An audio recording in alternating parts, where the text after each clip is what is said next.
guys, it's TheFrXion here, or Tank12, however you call me, I don't really care. Welcome back to World of Tanks, where I have been playing the M2Y, or the Yo tank, which is at tier 7.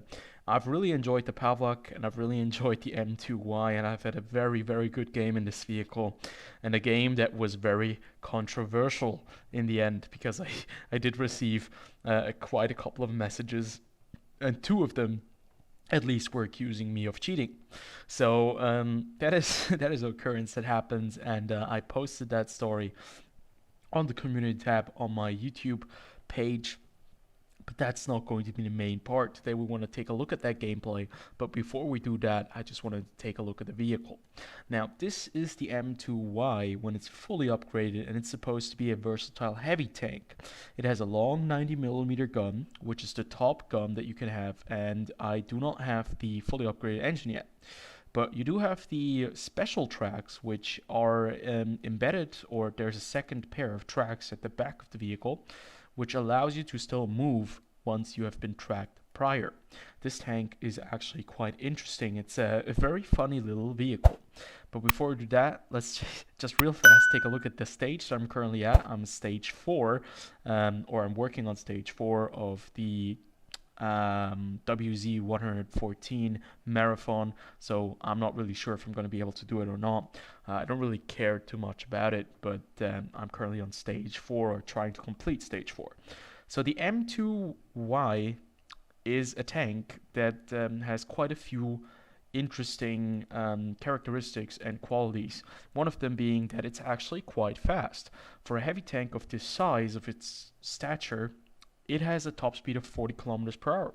The specific power to weight ratio isn't that greatest, but it still managed to reach about 35 kilometers per hour. That is quite interesting. So the armor on this tank is also very, very cool. You have 165 millimeters at the front, 76 on the side, 38 on the rear. But the real star of this vehicle is definitely the turret. Now, before I had the upgraded turret, I was using the A turret, and I'm just gonna mount that turret for you guys to show off what kind of a turret it is.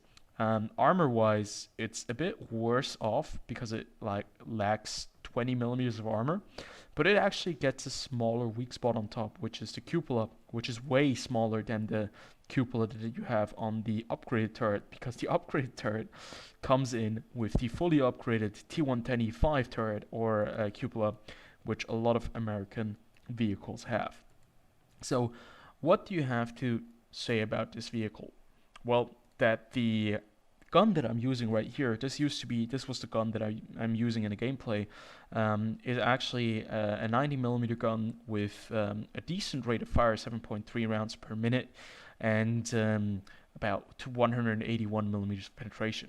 Now, if you go up against tier 7 vehicles, that's definitely going to cut it, because your dispersion values and your aim time is actually quite good. What you have on this tank is you have 10 degrees of gun depression, and you have some quite nice armor. The turret armor and the hull armor on this thing really screams this is a good heavy tank. If you do get on the side, it's quite easy to penetrate the side armor, but if it's right in front of you, it's quite difficult to actually penetrate the lower plate, because it is rounded and it has weird shapes and it's angled and everything on it. So it's not very easy to take care of this tank, especially considering that this vehicle just arrived in the game a very short time ago. So a lot of players don't know how to take care of it. So let's say, without further ado, let's jump right into the gameplay and let's take a look at why that game was so controversial. So as you can see, we're playing on Karelia, and there are basically just 4 tier 7 vehicles. All of the rest is tier 5s or tier 6. So this is a perfect matchup for this vehicle, or basically any tier 7 heavy tank, because you're the only tier 7 heavy tank except for the other guy on the other side. And when you're playing this map, Karelia, there's basically just 1 or 2 ways to go in a heavy tank. You either go down south or you go up north. And because I'm running kind of a stock configuration, I'm trying to go down south, and I just want to go in there, have a fight, because this is like the game where I will unlock the final equipment, which is the top gun. Then I'm going to be able to just free XP my way through the tier 8 heavy tank, because I fully upgraded it, or I fully unlocked it because of the all of the, what was it, the blueprints that I had lying around. So this was actually my final game in the M2Y, because I was probably going to sell it afterwards, but I've enjoyed it that much that I just kept on playing. So one of the things that I noticed was that with this tank is that snapshots kind of work. You don't really have to lose any kind of damage, because you can just snapshot, and even if you miss, the rate of fire is decent enough for you to take another shot in just a couple of seconds. And because my crew is trained well enough and I'm going up against tier 7 tanks, tier 6 tanks, I don't really care too much, because my armor is going to be high. It's going to be tough enough to withstand quite a few shots. So right there, KB 85 bounces off me, the Wolverine bounces off. We have a very aggressive enemy coming down south here. There's a Chiri, there's a Cheeto, there's a KB 85 over there, there's a Wolverine hiding somewhere in the back, and this is the first hit that actually manages to penetrate us. If we take a look, you can see it probably went through the lower plate right there. But it's quite difficult to actually hit this one. We do get penned by an APCR round from Hellcat, so it's not a very good start. We've already lost about 900 HP, 300 HP, and this far we're holding the corner. And this Chiri is extremely aggressive. This is a tank that doesn't really have any armor for itself, and he's playing it extremely aggressively, trying to poke around the corner. And with the rate of fire that we have right here, it allows us to basically just put shot after shot into these guys and slowly but surely wind down their HP.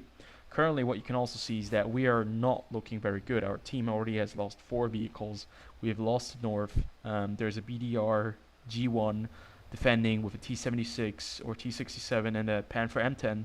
And you can see that we're kind of rolling on a very thin ice currently. I'm trying to hold this south because there's a ton of tanks coming in, and with the HP and the armor that I have with this vehicle, I'm definitely going to be able to hold them off for quite a bit. The biggest issue that I have currently is that I'm worried that we're going to be losing the north, and we're going to get flanked from behind us. Once more, we get a very nice shot into the Chiri because he's kind of overextending himself. It's a tank that doesn't really have any armor, so it's very easy to penetrate. We don't need any gold shells for this guy. He tries it once more. He's loading gold shells now this time around. He doesn't go through us because the armor in this tank is quite decent. It's actually one of the tier 7s that is very, very heavily armored. And that is what makes it so fun. I think a lot of players probably at this stage don't know where to shoot this tank because it's just a brand new vehicle that was just released about 2 or 3 days ago. So, I mean, you can't blame them. You know, there's probably going to be tanks that don't know where to shoot it, and then you have tier 5 tanks that are new to game, and they just are right out there. You know, there's the Stuk 3G sitting out there and just shooting me, and, you know, it doesn't really... how is he supposed to pen me? So they kind of got overconfident in the south. They pushed, and they had to pay the price for it. I unfortunately bounced the Chiri this time around, and he manages to pen me. But I think he is going to die very shortly because he's only at 9% HP. But what you can see is right now the worst thing has happened. We have lost the north. We're going to have an E25 coming in behind us, and he's going to wreck the living crap out of us if we do not move to the north or we do something about it. So once more, I unfortunately bounce off the Cheeto, which is a tier 6 Japanese medium tank, because I hit his gun mantlet. That's the only place I probably can bounce. So I try to move back to the base and assist there, and I'm trying to just tell the guys to hold the corner, and I'm going to try to keep their backs safe from any kind of intruding enemy. Just trying to defend as much as I can, and because I have the mobility in this tank, or the mobility is not too bad for a heavy tank, I decide to move now to be able to go into a position where I can be beneficial to my team. You can see that the chances of us winning this game are extremely slim because we are down quite a lot of tanks and they still have the majority of their tanks around. Unfortunately, I missed the KB1 right there. That was a bad shot. Probably should have aimed it better. And I'm just trying to get to the high, to the high ground right here, while I still am trying to engage the KB1 because he's going to be a very annoying little nuisance behind us. This time I bounced his turret, and I was kind of fearing the worst at this moment, but I knew I had to take him out because he was going to be annoying. I get a lucky pen right there. The AP did its job, and there's a T25-2 coming in. Very dangerous tank. We managed to knock him out with one shot. Unfortunately, we get lit up, and the Chiri and the Hellcat, they all open up on us.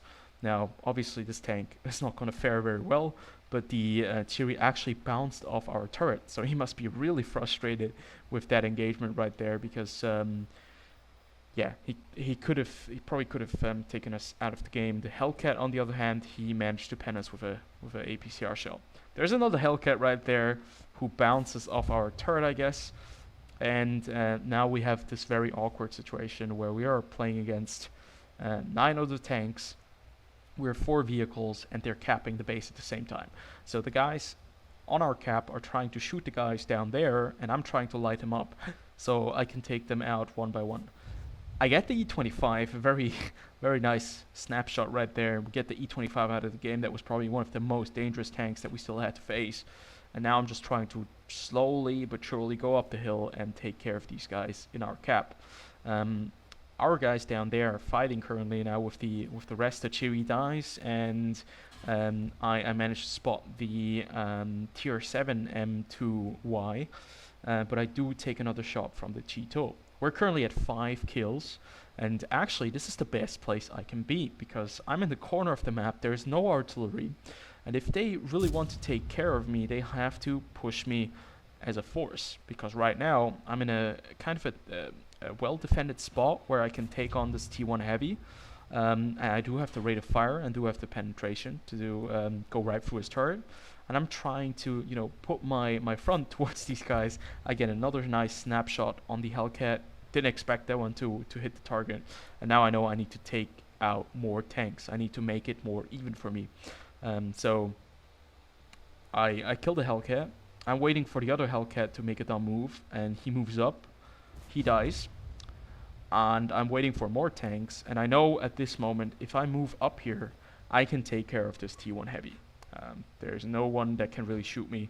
So I move up here, I snapshot him, we go right through his turret. We still have 4 AP shells remaining, 8 kills to my name, and now we're just waiting and looking for where the Wolverine, the what is it, the VK3001 and the M10, no, not the Wolverine, the Cheeto are. So right here you can see I'm a bit cautious because I don't want to overextend and be too aggressive. That's also where I kind of muted the Hellcat, because I don't want to have any tips from anyone. Just want to play my game, and I don't want to get any distractions. So I kind of banned him for this match, or I muted him at least. So being up here, I have all of the cards in my hand.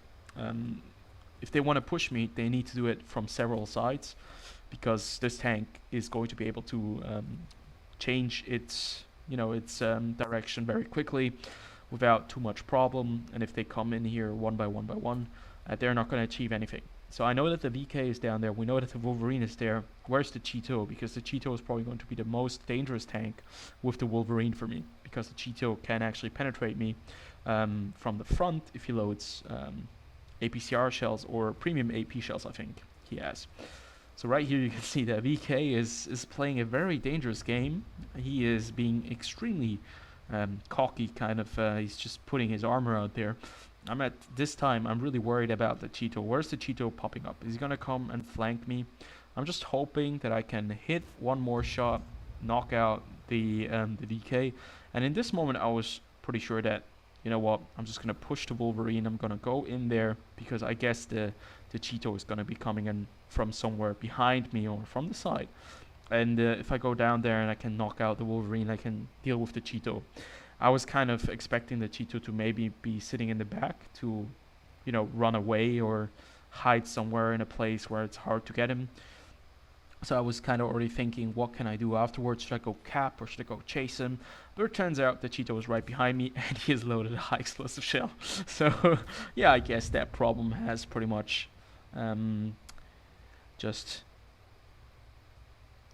made a very quick solution by itself. Basically the Cheeto just moved in and allowed me to take him out. So 10 kills to my name. And now I'm just having to chase down the Wolverine. And in this state, you know that the Wolverine is probably not going to be able to get away from me because, well, what is he going to do? Is he going to drive somewhere else? Is he going to drive away? The thing is not going to be fast enough, so I put one into the Wolverine. And unfortunately, I don't think I'm going to be able to reload in time, so I have to close the distance once more. And yeah, unfortunately, I am not able to finish him off right there, so I have to push in.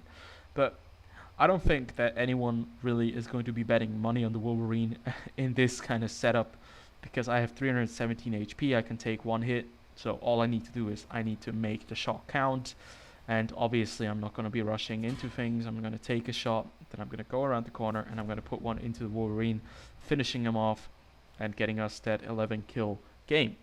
Now, what can we say about this? This was a very controversial game for some players on the enemy team because they were accusing me of cheating, using illegal mods. And to be fair, there were quite a few very, very weird snapshots that I did hit. Don't worry, I'm not using any illegal mods, but sometimes the snapshots in World Tanks are pretty crazy because I hit like the Hellcat over there. I hit a couple of snapshots when they were running across. And you just have to take your chances when you're playing World Tanks, you know. Sometimes you just need to fire because your reticle is on target and it's not always going to hit, but a lot of times it's going to fly where you aim it to fly or where you aim it at.